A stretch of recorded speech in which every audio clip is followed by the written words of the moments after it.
കൊച്ചി ആഴക്കടലിൽ ONGC നടത്തുന്ന എണ്ണഖനനം 100 ദിവസം പിന്നിട്ടു. സാങ്കേതിക തകരാറുകൾ മൂലം 1 മാസത്തോളം എണ്ണഖനനം തടസ്സപ്പെട്ടതിനാൽ ഉദ്ദേശിച്ചത്ര ആഴത്തിൽ ഖനനം നടത്താനായിട്ടില്ല. ഇപ്പോഴത്തെ കിണറിൽ എണ്ണശേഖരം കണ്ടെത്താനാകുന്നില്ലെങ്കിൽ പുതിയൊരു കിണർ കുഴിക്കാൻ ONGC ആലോചിക്കുന്നതായാണ് സൂചന. കഴിഞ്ഞ ഓഗസ്റ്റിലാണ് കൊച്ചി തീരത്ത് നിന്ന് 70 നോട്ടിക്കൽ മൈൽ അകലെ ആഴക്കടലിൽ എണ്ണ പരിവേഷണം തുടങ്ങിയത്. 6500 മീറ്ററെങ്കിലും കുഴിക്കേണ്ടി വരുമെന്നായിരുന്നു പ്രാഥമിക നിഗമനം. 100 ദിവസങ്ങൾക്കുള്ളിൽ ഇന്ധനശേഖരം സംബന്ധിച്ച് വ്യക്തമായ സൂചനകൾ ഉണ്ടാകുമെന്നായിരുന്നു പ്രതീക്ഷ. ഇന്നലെ 100 ദിവസം പിന്നിട്ടു. ഇതിനിടെ blow out valve, dynamic positioning എന്നിവയിലുണ്ടായ തകരാർ മൂലം പലപ്പോഴായി 1 മാസത്തോളം ഖനനം നിർത്തിവെക്കേണ്ടി വന്നു. റിലയൻസിൽ നിന്ന് വാടകയ്ക്കെടുത്ത റിഗാണ് ഖനനത്തിന് ഉപയോഗിക്കുന്നത്. പ്രതിദിനം 4 കോടി രൂപയാണ് ഖനന ചെലവ്. ഖനന പ്രദേശത്ത് പ്രകൃതിവാതക സാന്നിധ്യമുള്ളതായി ഇടയ്ക്ക് സൂചന കിട്ടിയിരുന്നു.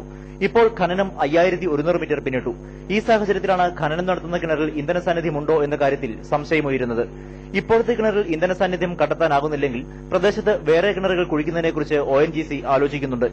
ഗൾഫ് നാടുകളിൽ പോലും 4-5 കിണറുകൾ കുഴിക്കുമ്പോഴാണ് ഒരു കിണറിൽ നിന്ന് ഇന്ധനം ലഭ്യമാകുന്നത് എന്നതിനാൽ ഇപ്പോഴത്തെ കിണറിൽ ഇന്ധന സാന്നിധ്യം ഇല്ലെങ്കിൽ പോലും ഖനനം നിർത്തിവെക്കില്ലെന്നാണ് സൂചന. സ്വന്തം നിലയിലോ മറ്റ് ഏജൻസികൾ വഴിയോ വേറെ കിണറുകൾ കുഴിച്ചു നോക്കാനാണ് സാധ്യത. മനോരമ ന്യൂസ്, കൊച്ചി.